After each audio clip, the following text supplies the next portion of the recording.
My name is Jeff Hamilton. I'm the enterprise architect at AcuityAds, and I'm really excited to be here today to tell you some of our use cases for Aerospike.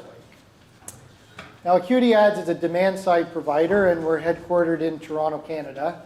How many folks know what a demand-side provider does? Some I know. These AdTech guys are going to know that. Yeah, that doesn't count. Okay, so a demand-side provider helps advertisers get their message out on the open web.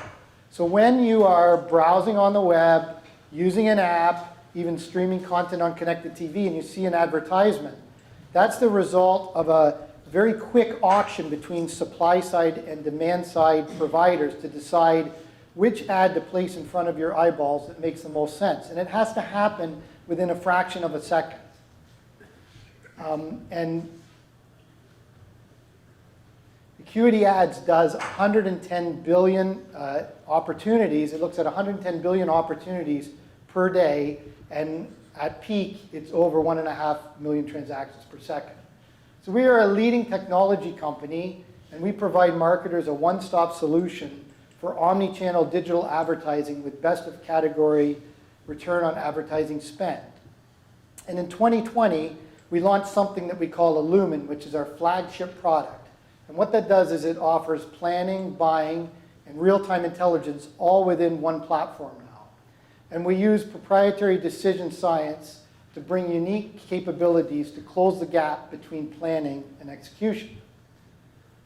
So before I go much further, I just go over a few definitions. So AdTech is a set of technologies used for managing advertisements across channels, including but not limited to search, display, video, mobile, social, and functions for targeting, design, bid management, analytics, optimization, and the automation of the whole process, digital advertising.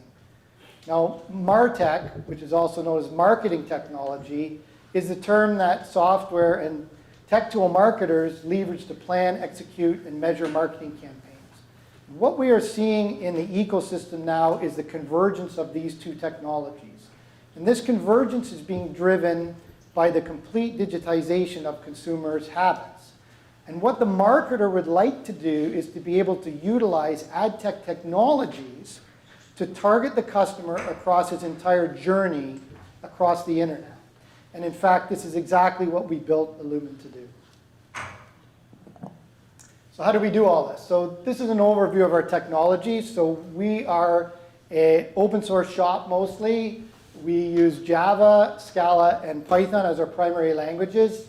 So at the edge tier, we've deployed a number of custom Netty servers, and we use Akka to support thread-safe programming, and we make liberal use of off-heap caches. We have a big data cluster with about 3,500 cores and 1.2 petabytes, and that's all running inside Kubernetes now. The decision learning part is done using Python. For an OLTP, our founders originally chose MySQL, and we're still using it. We've got about 700 plus tables, and that has our campaign and journey information for the advertisers. A few years back, we needed to get serious about real-time analytics, and we chose Druid. Druid is a product that's now managed by Apache, but originally it came from another ad tech company called MetaMarkets. Hbase is our big table database, and we have user identity and segment data in there. We probably have over 1 trillion records in Hbase. And the whole stack is monitored using Grafana and an InfluxDB database. We have about 100 dashboards, say. But then it goes without saying that core to most of our features and offerings, it's Aerospike. Aerospike is very key for us. So although we use a lot of open source technologies, we've been a customer of Aerospike for over 10 years. And we use it in various fashions, in memory and SSD-backed namespaces, both redundant and replicated across our data centers. So with respect to our requirements, latency, throughput, scale, and availability, what does that look like? So we've got about 60 billion records at rest in Aerospike.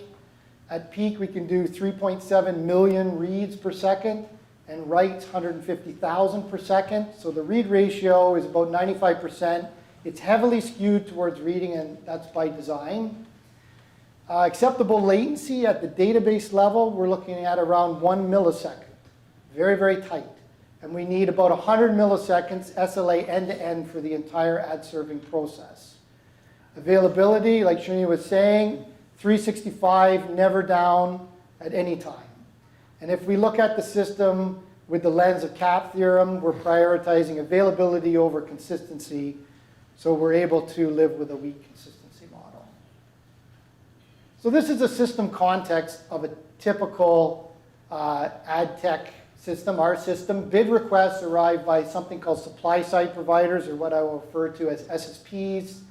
And our bidding systems need to look up user-centric data, which we store in Aerospike, and this has to happen really, really quickly.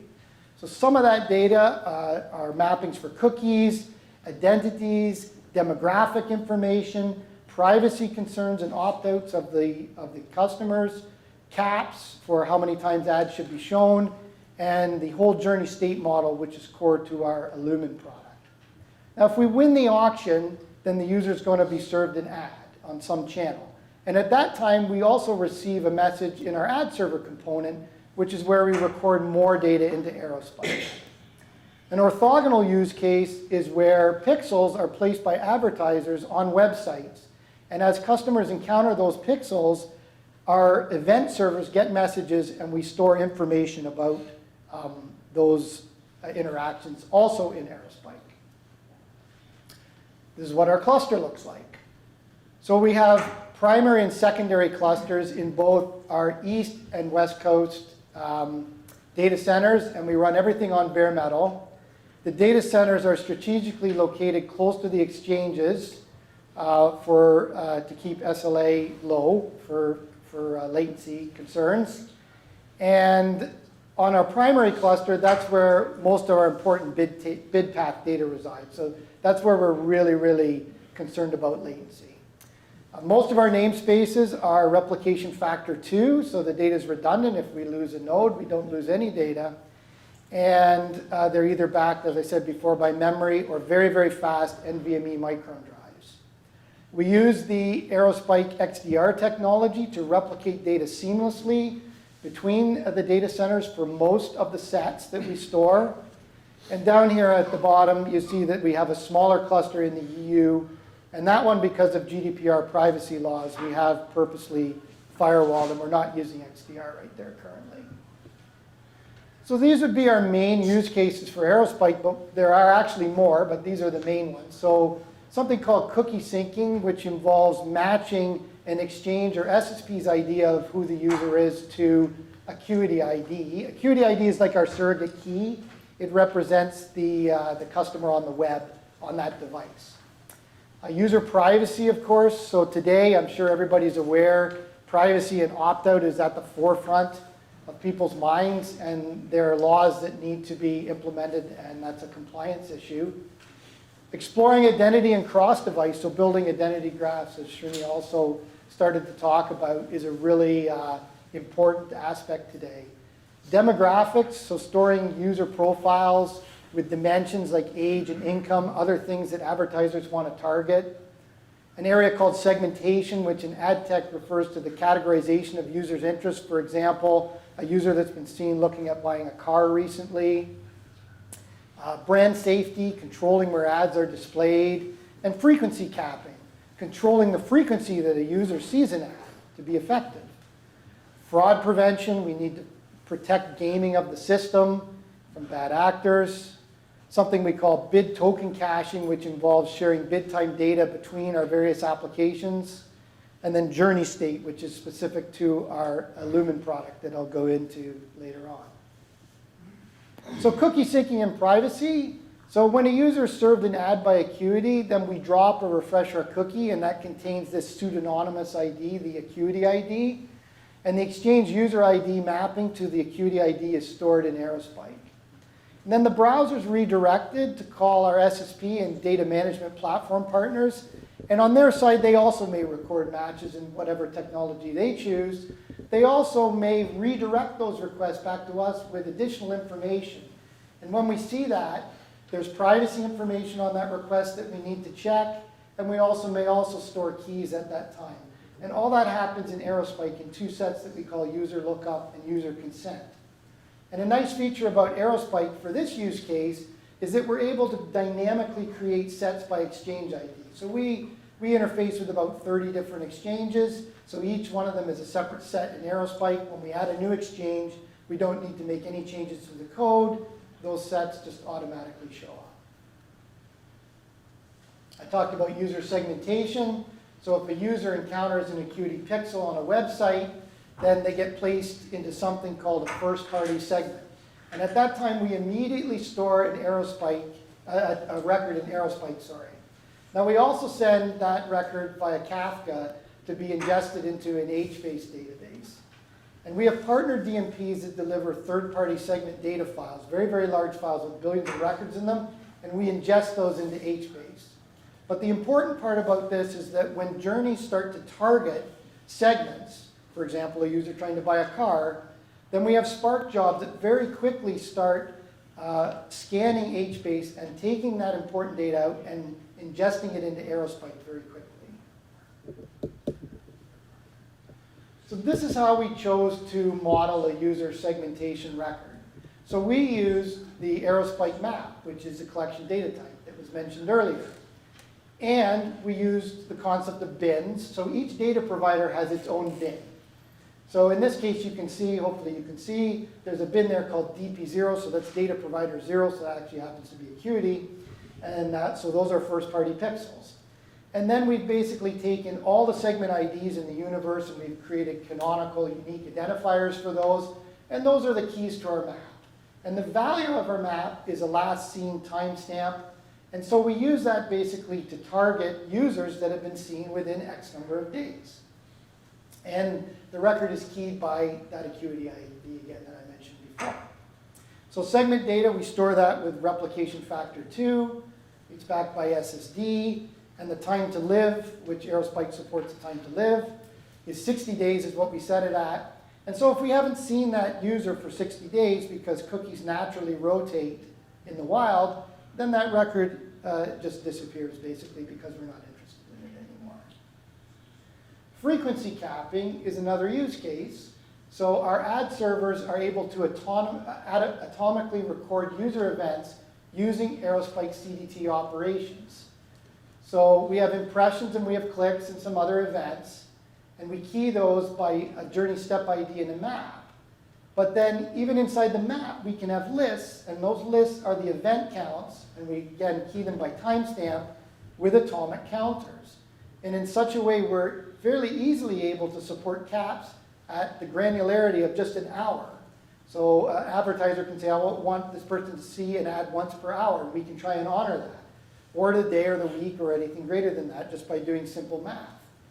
And then our bidders check those user cap records by reading Aerospike at bid time to make sure that they shouldn't bid on the journey if the cap has been exceeded. So this is what the frequency capping record structure looks like. So again, it's a combination of Aerospike CDT structures, a bin for views, a bin for clicks, and again, the journeys can control their frequency capping just by basically selecting that record and then doing some math on that bin data. And in this case, again, replication factor 2, SSD backed, but here our TTL is a bit longer. We leave them for a year because some folks run journeys that last a long time and they might have lifetime capping. So this was actually alluded to at the end of Srini's talk, and this is the Aerospike client API for operating atomically within the Aerospike RDBMS. By using these policies and operations, you're able to actually create that record structure that I just showed you in an atomic way. So we can atomically increment those counts. We can set quality of service on the map policy, what we want, create it if it doesn't exist, otherwise update it, and so forth. And this is a really, really nice feature, and we use this for other use cases, but this is one of them here. So I'd mentioned bid token caching. So it's really important to keep track of bid time values and associate them with the serve time values if you win the auction, because believe it or not, things can actually change in that very short period of time. And so this is another great use case for Aerospike. So the problem space here is there's a really, really high velocity of bid time values coming in. You don't know whether or not you're going to win or not, but you need to store that information just in case you need it. So they're only viable for a short time. So here the idea was to use a memory-backed namespace with a pretty short TTL. Now the TTL is 8 hours, which is pretty short, but it could actually be shorter. We don't really need to store it for that long. And if we win the auction, then we move that data to an SSD-backed namespace, because then it's more important and we need to keep track of it. And in this case, we chose not to use the Aerospike native data structure, but instead we use Google Protobuf, and we store the record that way. And so what this looks like is a record of bytes, basically, of which Aerospike is quite capable of storing. It's a serialized Protobuf token. And Protobuf is really good if you've used it for backwards compatibility. So our product team obviously is adding new features all the time. We can easily add new fields to our message structure and not make any changes again at the persistence layer for code. We just store it. We don't have to worry about any backwards compatibility issues with tokens when we deploy new features in the wild. And here also you'll see, in this case, our unique key is some sort of concatenated smart key. So we generate at bid time a unique key for the bid, which has the bid router node address and some timestamps and a nonce and whatever. And I'm not showing it in this picture, but what we actually do is we store those in another Aerospike set where we use an atomic counter on them. And this lets us prevent fraudulent impressions, because it's only valid to receive one ad serve per bid request. So if we start seeing a lot of them, and we have seen it before, then we cut those off. Those aren't valid impressions. That's somebody trying to game the system. And now I want to talk a bit about Illumina. So the concept behind Illumina is to use decision science to empower businesses to make smarter decisions on targeting and communicating with online consumers. So what we're really doing is we're reimagining programmatic advertising using a marketing lens. And we want to automate engagement across the entire customer journey. That's what we call it, a journey. And to do that, we're going to implement the classic textbook marketing funnel stages: awareness, engagement, conversion. And we're going to allow the user to create their own journey on a user-defined canvas. And this is what that canvas looks like. This is an example canvas from the product. So this whole box here, we call that a path. And then at the head of the path, you can do audience targeting using that segmentation that I mentioned before. So according to this path, it's only going to let in people that are condo owners. And we have 265,000 of those condo owners waiting in Aerospike to basically be targeted. Now, if we find one of those people and we decide to bid on them, then in this example, they're simultaneously going to see an ad for a fabric couch and a tufted chair. They're going to keep seeing those ads until the conditions are met, which are the things in the orange diamonds there. And somebody has drawn a two-view condition or a one-click condition. So you can have multiple conditions on that particular step. And so if the user sees the fabric couch ad 2 times, we're going to transition them into an ad where they're going to see a tufted couch. Now alternatively, if they see one view and then they decide to click on it, that's a really strong indicator that they're interested. So in this case, we're going to transition them to another path, which is what that green shape is there at the end. And when we do that, then that allows the advertiser to set up different paths with different budgets and different decision science behind them. And that affects the bidding and the targeting. So in order to make all this work, we built something that we call the Journey State Machine. And what we did was we implemented a state machine on top of Aerospike, and we used a Lua UDF. So there's 2 sets at play here. One's called Journey State, and the other one's called User Journey. So Journey State, that's a set to record the various conditions by the user. So every time we give the user impression, we're going to create a counter there. If they do a click, same-wise, and so forth. User Journey is a set to record the user's previous and current steps. So as you can imagine, this is going to manage the state machine. And early on, we started trying to use those Aerospike operations that I showed you a minute ago in that code snippet. But our product team kept coming up with new requirements. So what naturally fell out was to use the feature of Lua and Aerospike, which provides us the atomicity that we need when we're operating on that record. And we're able to put a bunch of business logic in there. So we have about a 500-line Lua stored procedure that helps manage the user transitions between the steps. And then we only have to store step IDs because we have a journey topology in memory that lets us understand the rest of the parts of the journey. So our bidder, which is the thing that bids on the opportunities, looks something like this. So we have hundreds of these, and they're deployed in the shared nothing configuration. They don't know about each other. They periodically load cache data using these specialized cache service nodes that we built. And most of that data comes from MySQL, and those are the journey topologies, so basically what they look like. And very quickly what we need to do is we need to read Aerospike for the user segments and the user journeys that they may be on. So there's a bit of business logic here which basically says if a user's not on any journey or not on any steps of a particular journey, they're eligible for all those initial steps that I showed you before, as long as maybe meet segmentation requirements or whatever the targeting requirements are for that journey. But if they are on a step already, they will have a record in the map in the user journey set, and then they must proceed from that current step.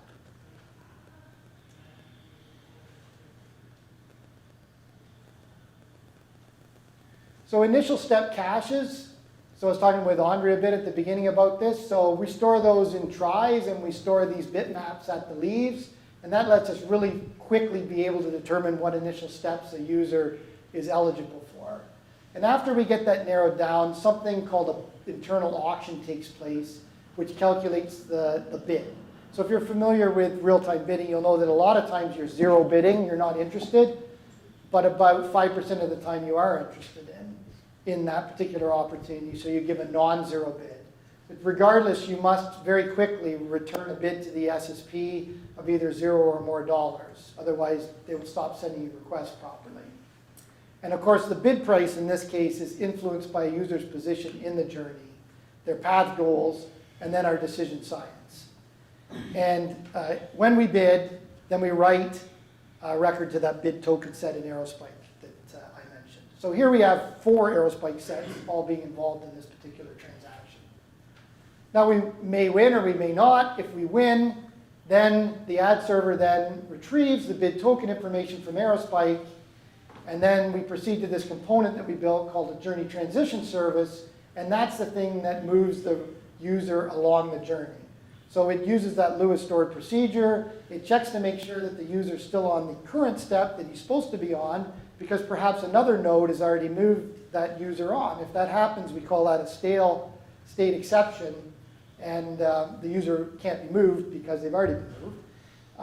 And so that's how we atomically control the user steps through a state machine using Aerospike and a UDF. And then, of course, at the end, we accumulate all the data that we know about, and we send it to our revenue stores via Kafka. So there are some design decisions and things we learned about how to make all this work at scale. So one of them, in this case, a lot of times we use XDR, but in this case, for this state machine, we decided to serve where we bid. So we have the bidding and the serving co-located for these opportunities. And the UDF turned out to really be excellent, so it lets us embed some business logic and make it atomic, as I mentioned already. And another thing that we started noticing, well, we knew before, but the same bid request, they can offer and arrive from different exchanges. And so as a result, there's the possibility that the journey can become split brain, basically between our data centers, possibly due to XDR lag. But it turned out that XDR is so efficient that in practice we see this pretty much almost much less than 1% of the time. So that became not too much of a concern.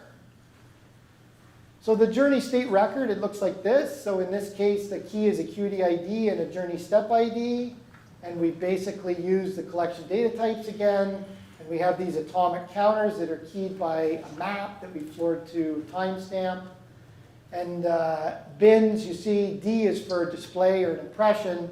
And then you might see this oddly named bin over there. So that actually maps to a video event.